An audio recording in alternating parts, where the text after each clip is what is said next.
response para wala nang marami pang ano, no, parang monitoring at Opo, opo. computations. Maganda talaga yung libreng sakay kung ito ay babadgetan ng national government katulad nung nangyari nung nakaraan na malaki yung ibinudget, no, para tumagal. Ang problema nga po natin dito, nakasentro sa Metro Manila eh. Mm. How about yung mga key cities natin, 'di ba? Na nasa bingit na rin ng ano ng alanganin talaga yung ano yung public transport. Kasi nga katulad ng binanggit natin, parang inabandon na ng gobyerno, no, lalong-lalo yung mga nag-modernize na. Umutang na ng unit, talagang 15 to 25% na lang ang nabiyahe. At marami doon sa mga kasama natin na wala na rin ng trabaho. Siyempre, dahil kung 100% yan, katulad ng mga kasama namin, marami po yung maraming tumigil, no? Tinigil nila kasi lugi, no? Bagamat yung mga sinasabi nating individual owner pa, kahit consolidated sila, at least kahit papano sila yung bumibiyahe at may boundary yung operator. Pero yung mga sumunod, yun nga Mm. yung nakakalungkot na sinabi nga natin na nag-comply, pero problema, sila yung unang napapabayaan dito sa crisis na to. Kaya nga iba't iba kasi ang response dapat dito ng ating national government. Tulad ng sinabi natin, nakita rin natin na meron silang panukala na fuel subsidy rin, ano? Pero kapos na kapos ito talaga. Ang sinasabi nga natin, yung fuel voucher nga, yung ating tinutulak, at least man lang, hindi naman bababa ng 1,000 a day, no? Hanggang 60 days dapat ang ating duration niyan. Kasi hindi makakabawi, no, yung ating mga transport workers sa pagkalugi kung ito ay parang ipapatupad mo ngayon, parang short duration lang yung programa. Mm. Emergency po ito eh. Dapat at least hindi bababa ng 60 days ang ating response hanggang 90 days. Para kung bumababa ng krudo, mababawi ng ating mga transport workers yung pagkalugi nila dito sa mga nakaraan na halos mahigit isang buwan na sa pagtaas ng krudo. Mm, okey. So dito sa kung paano po ninyo isinasalarawan po Sir Jaime, itong, ipapatupad pa lamang na service contracting program by next week, parang mas ngayon ba malinaw po na imposible siya na ma-implement, nationwide po sir? Kasi sa ngayon kung sa Metro Manila pa lang hindi po 100% na yung implementation po sir. Oo, Bomba Maria kasi 800 million lang alam kong available budget na ito. Mm. So, kaya nga ang ina-expect namin, mabilis ipatupad dapat ito, itong natitirang pera na to, no, itong available na pera, at magpasagad, no, gawing priority bill, no, bigyan ng talaga to ng emergency na maipasagad yung ating mitigation na bill na maging batas para tugunan itong crisis na to. Katulad ng sinabi natin, di ba, yung Bayanihan 2, yung Bayanihan 1, and Bayanihan 2, mabilis na ipasa dahil merong mitigation, merong crisis eh. Ngayon, ang problema natin, yun yung sinasabi ko, no, hindi ko nararamdaman yung gobyerno na tingin nila dito ay crisis. Kaya mabagal yung response. Kaya yun yung natin, naglabas na nga kami ng statements na yun nga, pinupunan natin yung mabagal na paggalaw ng gobyerno at hindi sapat na tugon na sagot dito sa problema ito.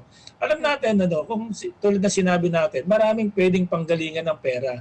Kung magkakaroon ng emergency meeting yung ating gobyerno, dapat 'di ba, yung sinasabi nating mga programa ng bawat ahensya, tingnan kung meron pang mga savings, 'di ba? Na pwedeng pagkunan kung wala pang batas. Halimbawa, yung mga paggawaing bayan natin, pwede naman isang taon niya. Sa isang taon, hindi naman matatapos ngayon. Pwede munang gamitin habang nagpapasa ng batas. Yun yung Mm. ina-expect natin para matugunan ng mabilisan itong problemang ito. Pero sad to say, talagang kailangan nating magkaisa para matugunan ng maayos ng gobyerno ito na ay paramdam natin na tayo ay kailangang tugunan itong malawakang krisis na problema natin sa langis. Okay po. Dako naman po tayo, Sir Jaime, dun sa usapin po ng fuel subsidy. Sa mga nasasakupan po ninyo sa Transport Workers Union, ano po yung mga concern ngayon sa pagdating sa pagdidistribute po ng fuel subsidy? Kasi lalong-lalo na po sa national, pinaka naging problema po yun, yung mga pumila, pero pagdating po doon ay wala naman po sa datos o record yung kanilang mga pangalan. So, nasayang yung kanilang oras po at wala naman po mga natanggap na mga financial assistance po. Parang hindi na rin ako nagulat, no?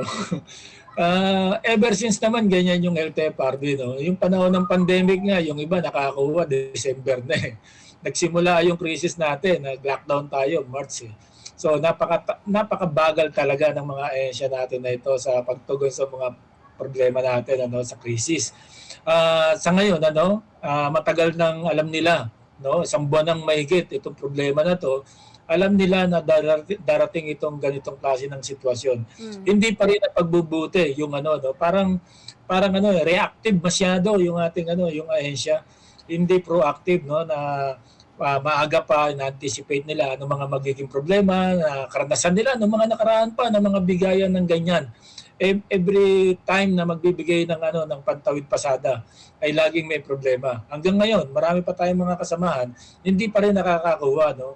At ang sinisisi minsan, may mga wrong announcement pa yan, yung LTFRB.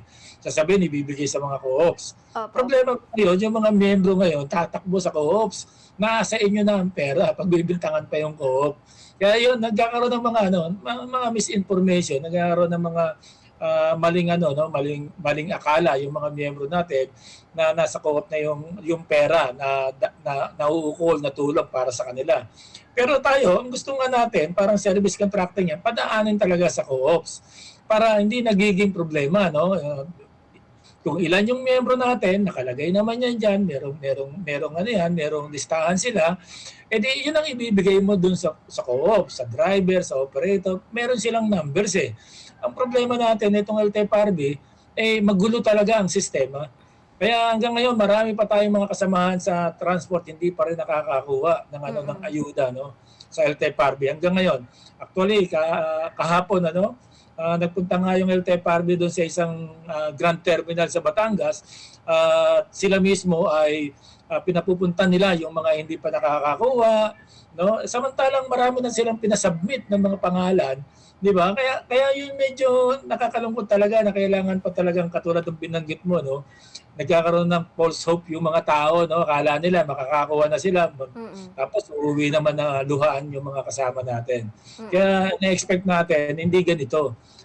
Mas mabuti pa na na-expect natin sa kanila na mas kaya nilang pabutihin at pagbutihin ng maayos yung kanilang mga trabaho para hindi nagmumukhang beggar yung ating mga manggagawa.